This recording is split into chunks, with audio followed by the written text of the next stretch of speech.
Hi everyone, I'm Abby and this is Hot Chocolate Time Online. I don't really know what to say this evening. A lot has changed since I saw any of my youth club people. We were supposed to meet tonight, but we can't because the government has imposed a second lockdown.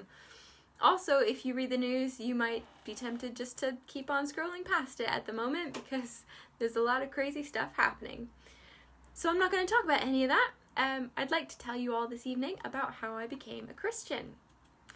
I grew up in church. I used to go to church every Sunday with my mum. She used to take me and my siblings every week. So I was very familiar with Bible stories and songs in church, and I'd heard a lot about God and Jesus, and I believed it all because I didn't really have any reason not to. But it also wasn't hugely important. I went to church because that's what we always did, and I believed in God because that's what you did at church. And then when I was a teenager, I met a boy. Not all of my teenage stories include boys, but this one does.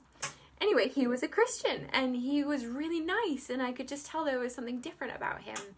And I was like, oh, I'm a Christian too, and we had some really good conversations, and we went out for a while.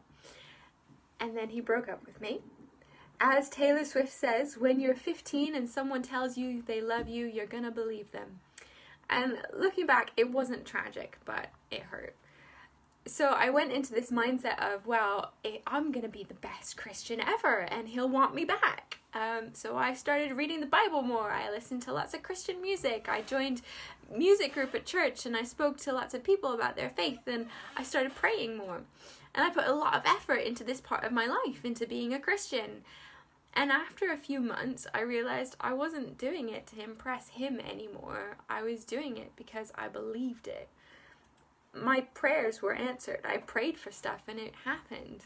I felt God's presence in my life and love and assurance, and it really changed me. And it ended up being something so important and monumental in my life.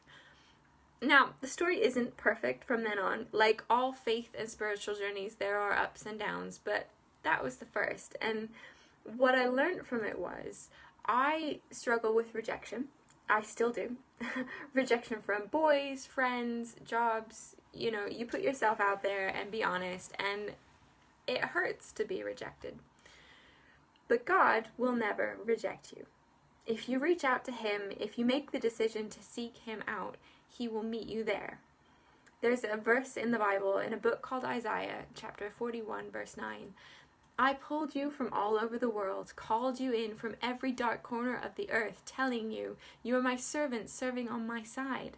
I have chosen you. I haven't rejected you. So whatever you're going through this evening, whether you're daunted by another lockdown, exhausted by the news, or struggling with a broken heart, God loves you and will not reject you. Enjoy your hot chocolate, everyone. Stay safe, and I'll see you soon. Bye.